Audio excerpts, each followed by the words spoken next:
Bien, vamos a continuar ahora entonces con el tema 1. Habíamos visto ya, hemos empezado a ver cómo diseñábamos una investigación a partir de una pregunta, y la idea de darles primero esa parte es pensar en los métodos y las técnicas siempre en el contexto de una pregunta. Entonces, continuando con eso, vamos a ver ahora los tipos de datos que podemos recolectar en un estudio y algunas cuestiones bastante básicas sobre cómo podemos describir esos conjuntos de datos de acuerdo también al tipo de información que recolectamos, ¿no? Entonces, digamos, en esta unidad, en la bibliografía que tienen y en esta clase, lo que vamos a centrarnos es en la estadística descriptiva, ¿no? Y distintas formas de representar los datos. Y además van a tener junto con la clase una guía para aquellos que no hayan usado el programa R para que lo puedan instalar, y un archivo donde van a tener los ejercicios que son muy simples para obtener todos los gráficos que van a ir viendo a lo largo de la presentación. Como yo elegí usar este programa, pero los mismos análisis y los mismos gráficos se pueden hacer en otros programas estadísticos.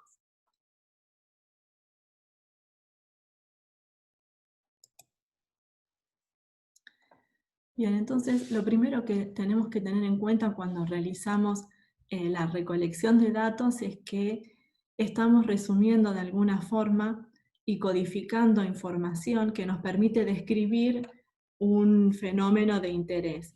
En este caso, asumimos que, o pensamos como ejemplo, que nos va a interesar algún aspecto relacionado al cerebro o al sistema nervioso que tiene que ver con la variación orgánica.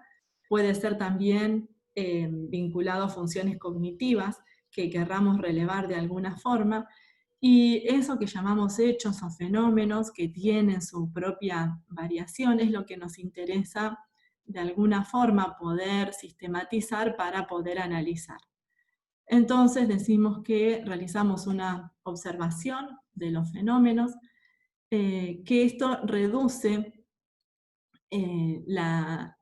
de alguna manera hacemos una reducción de la variación real, tomamos ciertos aspectos, ciertas variables que nos interesan, y obtenemos a partir de eso una representación simbólica.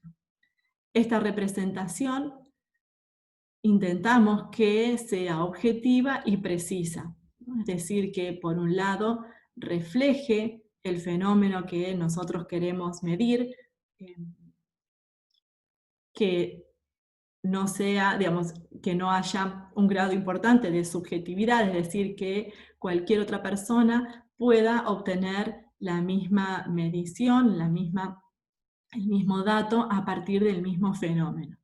Y cuando hablamos de precisión, también nos referimos a que en las sucesivas veces que medimos un fenómeno, obtenemos siempre el mismo valor. Es decir, que es consistente. Bueno, esto también es importante para reducir lo que se conoce como el error de observación o el error de medición, y que puede ser tanto un error que es del mismo sujeto, como también un error de los instrumentos que usamos para medir, ¿no? Y cuando hablamos de error no hablamos de que algo esté mal, sino que, bueno, ustedes mismos intentan medir cualquier cosa con un centímetro, van a, por la sensibilidad que tiene un centímetro, no van a medir en milímetros, pero si usan un calibre que les permita medir en milésimas y ir aumentando el número de decimales, van a ver que cada vez que midan un objeto van a tener una medida levemente diferente, ¿no? Y que eso es una representación, nunca vamos a tener la verdadera medida de ese objeto. Pero lo que podemos hacer es intentar que esa variación que existe en el registro de los datos sea la mínima posible. Es decir, que cuando hablamos de lo mínimo posible es que no influya de una manera significativa en la interpretación de los datos. Estas son cosas que tenemos que tener en cuenta a la hora de elegir un instrumento de medición y digamos, que sean validados, y por eso siempre que se proponen nuevas técnicas se habla de validar esas técnicas de medición. Y a través de todo este proceso lo que obtenemos finalmente es una matriz de datos, donde vamos a tener los sujetos o las unidades que hayamos medido y todas las variables que recolectamos. Es decir, hacemos una transformación desde el fenómeno que estudiamos a una manera en que nosotros podamos analizarlo. Es decir, simplificamos de alguna manera la complejidad de estos fenómenos para poder estudiarlos. Vamos a ver en la cursada que estos pasos son importantes y, por ejemplo, en la adquisición de imágenes, nosotros partimos de un cerebro en un sujeto, obtenemos, por ejemplo, una imagen de resonancia magnética, y hay muchos pasos que se requieren realizar hasta tener finalmente, por ejemplo, en este caso, una matriz donde en una imagen de resonancia funcional me indica áreas que están activas durante determinada actividad.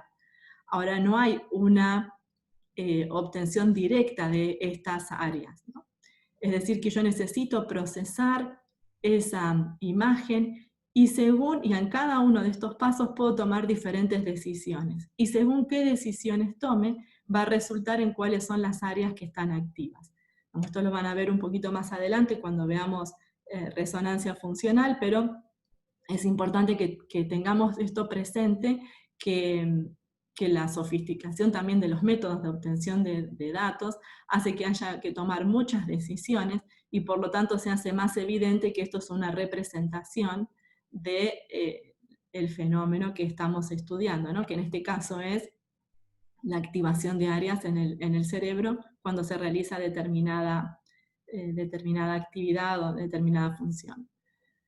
Como decíamos entonces, se busca que estas técnicas de recolección garanticen la exactitud, que representen adecuadamente el fenómeno de interés y que sean precisas o repetibles.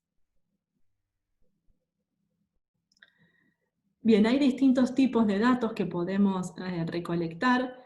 Van a ver que hay diferentes clasificaciones y bueno, vamos a seguir esa clasificación, y esto es importante saber el tipo de dato, porque dependiendo del tipo de dato es también los análisis que vamos a poder hacer con esos datos, ¿no? Y los gráficos y los análisis que vamos a poder realizar. Entonces tenemos por un lado los datos cualitativos que establecen categorías o cualidades que no pueden medirse, y dentro de esta categoría, de este tipo de datos, encontramos los datos nominales, que pueden ser de doble estado, es decir, como por ejemplo presencia-ausencia, o en este caso es la presencia de un surco, pero que se puede presentar de forma continua o discontinua. Es decir, en este caso adopta dos estados nada más. En general los datos doble estado los codificamos como 0 y 1, que por ejemplo en este caso podría ser el surco continuo representado como 1 y el discontinuo como 0. En este caso los números, podría usar letras también, ¿no? Porque los números no están representando una cantidad, sino una cualidad. Y tenemos también datos multiestado. Piensen, por ejemplo, los tipos celulares. Si yo pienso en tipos celulares, pueden tomar diferentes categorías que son todas mutuamente excluyentes, ¿no? Y eso, bueno, es importante que en los datos nominales las categorías que utilizo son mutuamente excluyentes. Es decir, en la observación voy a asignar un dato a una u otra categoría. Una observación, mejor dicho, a una u otra categoría. Y también hay datos cualitativos ordinales. Por ejemplo, las escalas, los datos ordinales, piensen, una forma fácil de pensar los datos ordinales es el nivel de instrucción. Yo tengo inicial, escuela primaria, secundaria, universidad. Eso lleva a un orden, y Yo sé que si una persona hizo la secundaria es porque ya hizo también la primaria y la etapa inicial, entonces esos datos tienen orden y no pueden ir en cualquier lado, ¿no? Digamos, en este caso yo puedo asignar 0 o 1 y es indistinto. En este caso, en las ordinales en general se asignan en una forma creciente que tiene un significado en cuanto a lo que estoy midiendo de 1 en adelante, ¿no? Por ejemplo, las escalas psicométricas para determinar el grado de deterioro cognitivo, ¿no? Donde la fase 1 representa que no hay deterioro y la fase 7 un deterioro cognitivo severo. Y después tenemos los datos cuantitativos que sí miden relaciones cuantitativas que se expresan numéricamente, ¿no? Y en este caso tenemos todas las medidas que podemos llamar por ejemplo, todas las medidas morfométricas como volumen, área, espesor, peso, estatura, todas estas son datos cuantitativos continuos, ¿no? Continuos porque si yo, por ejemplo, piensen en el volumen, yo lo puedo medir como 1320 centímetros cúbicos, pero si tengo una balanza de más precisión puedo agregar decimales, decimales, decimales de forma indefinida. En realidad la variación es continua y es un tema de la precisión del instrumento con el que yo estoy midiendo hasta cuántos decimales con cuántos decimales voy a obtener esa medida, ¿no? Pero en la naturaleza, digamos, en la expresión de este rasgo, como el volumen en esta característica, la variación es continua. Y tenemos también datos cuantitativos discretos, ¿no? Que pueden ser los conteos, por ejemplo, ¿no? Como el número de surcos, el número de neuronas. Todos estos datos sí son discretos, ¿no? No hay una continuidad, hay una o dos neuronas. Hay 1, 2, 3, 4 surcos, ¿no? Hay saltos entre uno y otro.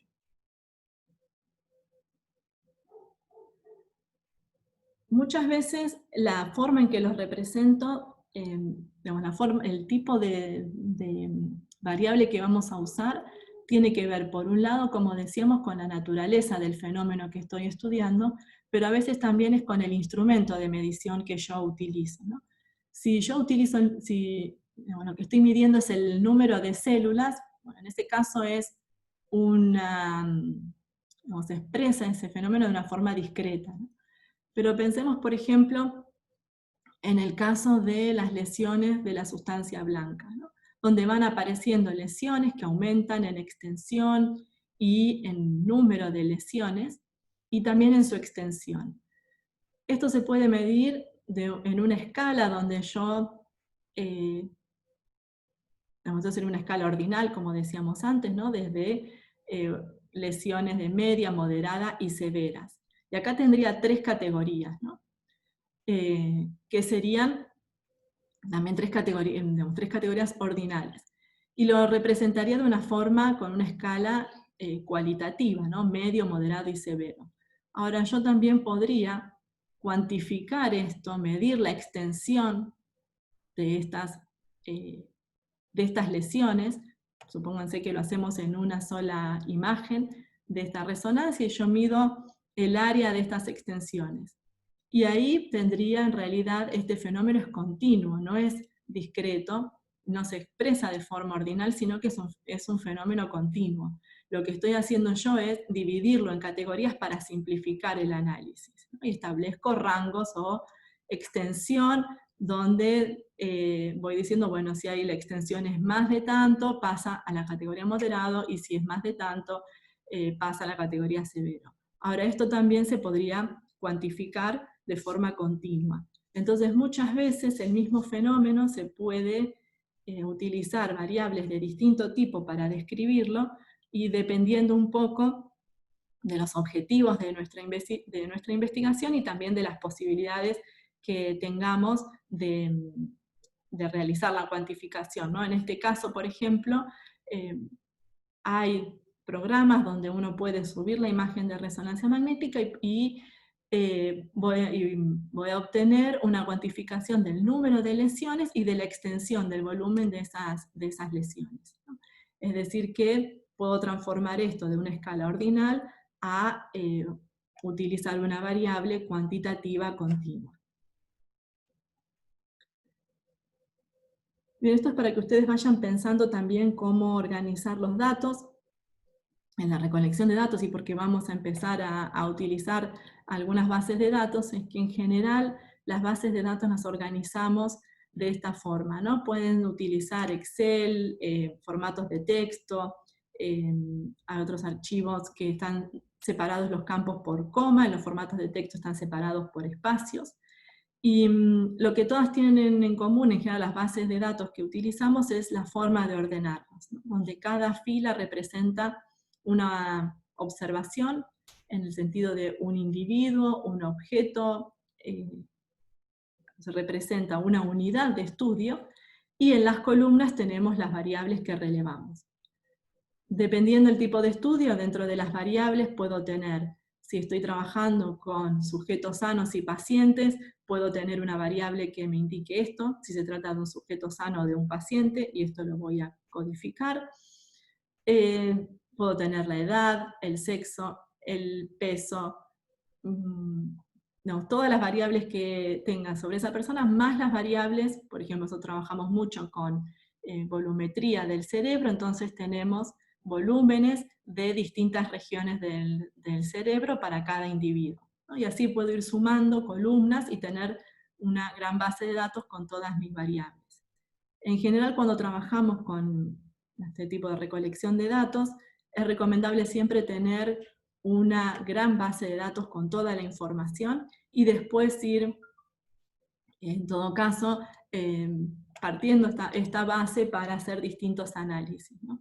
El tema de organizar los datos es un tema fundamental para la investigación, y muchas veces uno empieza a recolectar los datos y termina con distintas bases, porque en una base pone por ahí las variables que hizo en una encuesta, en otras pone los resultados de un test, en otra los análisis obtenidos de las imágenes de resonancia, en este caso, que nosotros trabajamos con eso más sobre todo, y así se van sumando, y después, claro, todo eso hay que combinarlo. Entonces, en general, es más práctico tener una base de datos, o ir pensando, ir codificando siempre igual las unidades de estudio, si trabajamos con distintas bases, poder siempre rastrear las observaciones de cada sujeto a través de las distintas bases de datos. Bien. Una vez entonces que relevamos los datos, como decíamos, vamos a ver un poco cómo podemos resumir esa información, ¿no? Piensen que si obtenemos un gran conjunto de datos, podemos tener una matriz con cientos de columnas, y es muy difícil extraer alguna conclusión a partir de observar un montón de números y variables codificadas de diferente manera en una base de datos grandes, ¿no? Entonces, para eso nos sirve la estadística descriptiva. Vamos a ver algunos gráficos que se pueden utilizar para describir los conjuntos de datos, y vamos a empezar con las variables cuantitativas. Vamos a ver datos para describir, en este caso, una única variable. Después vamos a ver también cómo podemos hacer representaciones para, por ejemplo, combinar dos variables en un gráfico, ¿no? Pero vamos a ver primero cómo describimos cada variable. Bueno, una forma es a través de la distribución de frecuencias. En este caso, los datos cuantitativos continuos, como por ejemplo la edad, yo tengo el perfil, quiero conocer cuál es el perfil de edad de una muestra de sujetos o de pacientes que estoy estudiando, y esto es una variable continua. Entonces, para poder representarla, lo que puedo hacer es obtener intervalos de clases, es decir, por ejemplo, cada 5 años. Entonces, observar cuántos individuos tienen de 20 a 25 años, de 25 a 30, y así voy representando la frecuencia de individuos para cada intervalo. Estos intervalos son arbitrarios, puedo elegir el número de intervalos que yo quiera, va a depender en parte del tamaño de la muestra. Si tengo muy poquitos individuos y hago muchos intervalos, voy a terminar probablemente con muchos intervalos donde tenga un solo caso, ¿no? Hay algunas reglas, van a ver también está la fórmula en el capítulo que tienen de la bibliografía. Pueden utilizar esa regla para seleccionar el número de intervalos, pero después se pueden también aumentar o disminuir según cómo yo vea que queda mejor representado en los datos, ¿no? Lo que sí es importante es que si van a comparar, por ejemplo, el perfil de edad de hombres y mujeres, bueno, utilicen el mismo intervalo de datos para que sea más fácil la comparación, ¿no? Visualmente, que la comparación sea más fácil. Y acá, si bien hay una línea, tengan en cuenta que esto es una variable continua, ¿no? Entonces, esto en realidad están pegados estas barras, que no es un gráfico de barras, sino que están pegados los intervalos, porque son continuas las variables. Digamos, y donde caiga uno u otro individuo va a depender de los puntos de corte que yo seleccioné de una forma arbitraria. Estos gráficos están hechos en R, ustedes tienen en el archivo la forma de obtenerlos, y bueno, en este caso, por ejemplo, no tiene estas líneas, ¿no?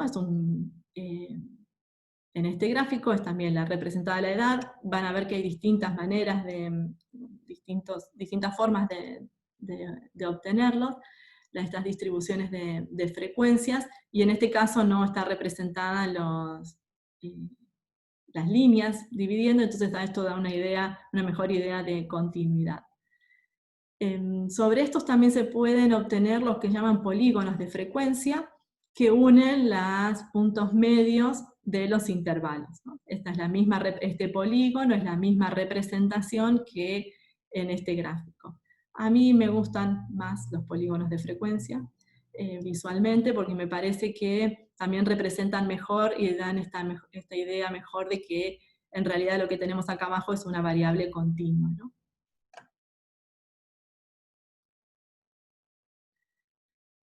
Bien, lo podemos describir entonces una variable cuantitativa continua utilizando gráficos. Ahora, muchas veces queremos tener una medida, un valor que me describa esa distribución de frecuencias, y para eso utilizamos lo que llaman medidas de tendencia central y medidas de dispersión. Fíjense, por ejemplo, estas dos densidades de frecuencias que tienen acá, que representan dos muestras, ¿no? Y vean que nosotros vemos que tienen una dispersión mayor en esta y una dispersión menor en esta, ¿no? Esto lo puedo ver, pero yo quisiera tener una medida que me permita comparar un número, que me permita resumir esa información, ¿no? Entonces, para eso utilizamos estas medidas que ahora vamos a ver y que muchas de ustedes ya las conocen. Una distinción para tener en cuenta cuando hablamos de medidas descriptivas calculadas a partir de una población, nos referimos a parámetros, y cuando hablamos de esas mismas medidas, pero calculadas a partir de una muestra, utilizamos el término de estadístico, ¿no? Si ven ustedes estos dos términos, que refiere a la muestra o a la población. Entonces, las medidas de tendencia central, una medida que todos conocemos es el promedio, la media, ¿no? ¿Cómo obtenemos la media? Bueno, sumando todos los valores de una muestra y lo dividimos por la cantidad de casos que tenemos, ¿no? Esa es la medida más simple de tendencia central. Otra medida que es muy utilizada de tendencia central es la mediana, ¿no? Que la mediana es el valor de los datos que divide al conjunto de datos a la mitad, es decir, que por abajo de ese valor queda el 50% de los casos y por arriba de ese valor queda el 50% de los casos. Y Otra medida que por ahí es menos utilizada es la moda, que refiere al valor más frecuente. Ustedes van a ver en muchos textos de estadística que estas medidas se obtienen a partir de tablas de frecuencia, y estas tablas de frecuencia simplemente tienen el valor, los valores, los datos, con qué frecuencia aparecen esos datos, la frecuencia acumulada, que el total me va a dar la suma del total de la muestra. Y, por ejemplo, para calcular la mediana, se busca en la frecuencia acumulada, donde tengo 5 casos, es decir que como mi muestra total es 10, entre 3,9 y 5 va a estar la mediana. Entonces, la mediana va a corresponder al valor del promedio. En este caso, cuando son impares las muestras, un número impar, yo tuviese 11 casos, es el valor del medio.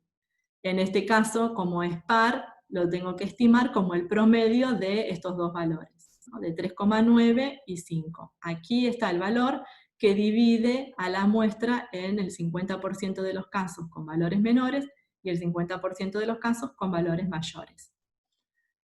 Vamos a ver en el próximo video también, cuando veamos un poco de lo que son las distribuciones, que en las distribuciones normales, estas tres medidas, la media, la mediana y la moda, son iguales.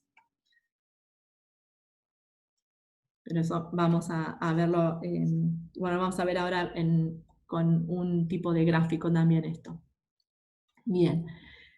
Esto nos da entonces lo que llamamos medidas de tendencia central. Ahora, como decíamos antes, yo también quiero ver si en un conjunto de datos la variación que hay dentro de esos datos es similar o no. Por ejemplo, si tengo, pensemos en este caso cosas simples, como decíamos la edad, ¿no? Entonces, si la distribución de edades entre los individuos femeninos y masculinos de mi muestra es similar o no. Bueno, ahí hay distintas medidas de dispersión. Una de esas medidas es la varianza, que se basa en calcular la dispersión de los datos alrededor de la media. Esto representa esta X, con esta rayita acá arriba, representa la media. Es decir, si ustedes piensen, si yo tomo la media y a cada valor le resto la media, me da una medida de cuán lejos está mi valor respecto de la media de la muestra, ¿no? Va a haber valores más chicos y valores más grandes. Por lo tanto, la sumatoria de esas diferencias de cada valor con respecto a la media, si yo lo sumo, me va a dar 0. Por eso se eleva al cuadrado. Y se divide por el tamaño de la muestra. Por el tamaño de la muestra, menos 1, y esto también es algo que vamos a volver a ver más adelante en otros videos también, y para otros análisis, que esto tiene que ver con los grados de libertad, ¿no? Como decíamos, la suma de las desviaciones es 0. Entonces, si yo conozco el total de n-1 desviaciones, la enésima está determinada por el hecho de que la suma me tiene que dar 0. Entonces, el enésimo valor también lo conozco. Por eso se utiliza, en este caso, n-1. Hago este cálculo y este es el valor de la varianza. Si yo tengo, por ejemplo, decíamos, estoy viendo, haciendo el análisis de la varianza de la edad en una muestra. La edad está en años y esta medida, como está elevado al cuadrado, está al cuadrado. Entonces, es una medida que no está en las unidades originales en las que yo me obtuve los datos.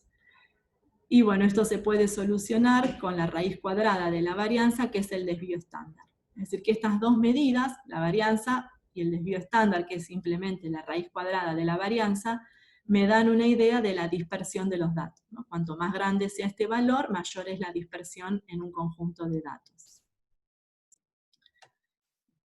Estas medidas de tendencia central y de dispersión se pueden representar bien en los gráficos de caja o box plot. En este caso tengo representado el volumen eh, cerebral de los individuos femeninos y masculinos. Estos datos no son reales, van a ver en, en el archivo donde tienen para hacer estos cálculos que no son reales, pero sí están simulados a partir del valor medio para hombres y mujeres, ¿no? Entonces, ¿qué representa este gráfico de caja? Bien, la línea esta central representa la mediana, es decir, el valor que divide la distribución de valores al 50%, es decir, el 50% de los casos están acá y el 50% de los casos están allá arriba. Como ven, en los hombres no está en el medio eh, valor, no es en el medio de la caja, ¿no? Es porque es la mediana, es decir, no necesariamente está en el medio de esta distribución. Y después representan los otros, digamos, la caja completa representa el primer cuartil y el tercer cuartil. ¿Qué son los cuartiles? Son así, la mediana es también se denomina el segundo cuartil, decíamos que divide a la distribución de datos en dos. Bien, en el primer cuartil tenemos por abajo del primer cuartil el 25% y por arriba el 75% de los casos, ¿no? Es decir, dividen la distribución total en cuatro partes. La distribución de datos, ¿no? Dividen la distribución de datos en cuatro los cuartiles. Entonces tenemos el primero, la mediana que es el segundo y el tercero. Es decir, que dentro de esta caja está el 50% de los casos.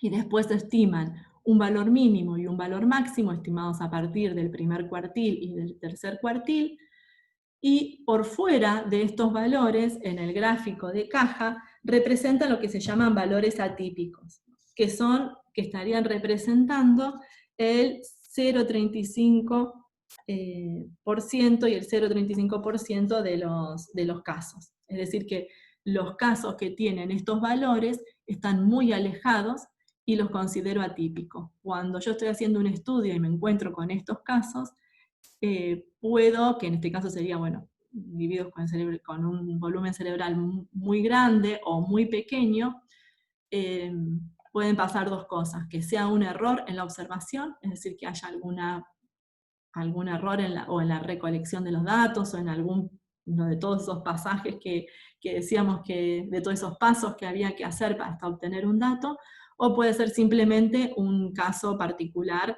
pero que corresponde a la variación normal dentro de la muestra.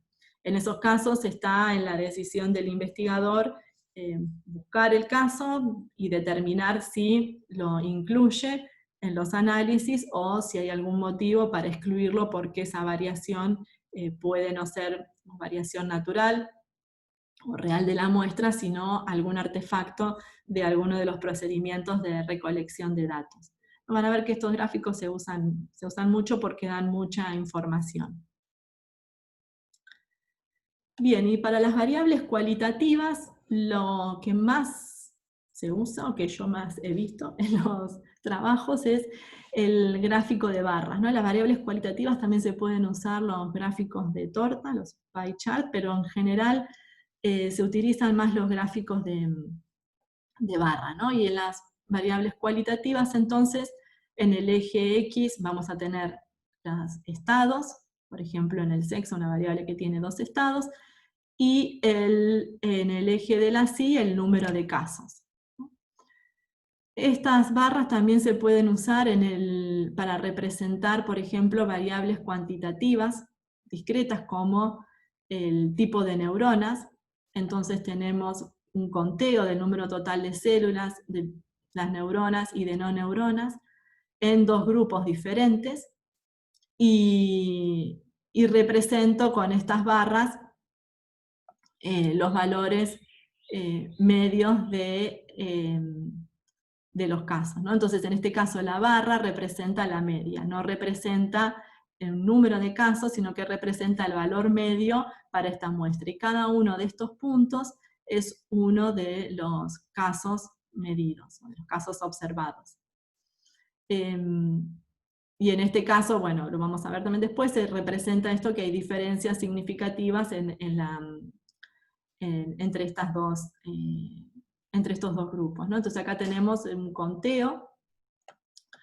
En el caso de las variables también pueden ser variables cuantitativas continuas, que represente, por ejemplo, la media del volumen cerebral, y en este caso represento no solo la media, sino también el error estándar de la muestra, ¿no? O puedo representar también el desvío estándar, es decir, que puedo representar de esta forma un valor medio y la barra representando la dispersión, ¿no? Y acá abajo tengo tres grupos, en este caso es de un trabajo nuestro, de tres grupos experimentales, y puedo a través de las barras representar los valores de volumen en los tres grupos. Esto mismo lo podría representar en una tabla, porque en realidad es el valor medio y el desvío estándar, y son dos medidas, que podría ser una tabla, pero siempre que puedan representar los datos como gráficos, es mucho más fácil para, digamos, en la observación, y podemos ver patrones mucho más fácil a partir de un gráfico que mirando números en una tabla.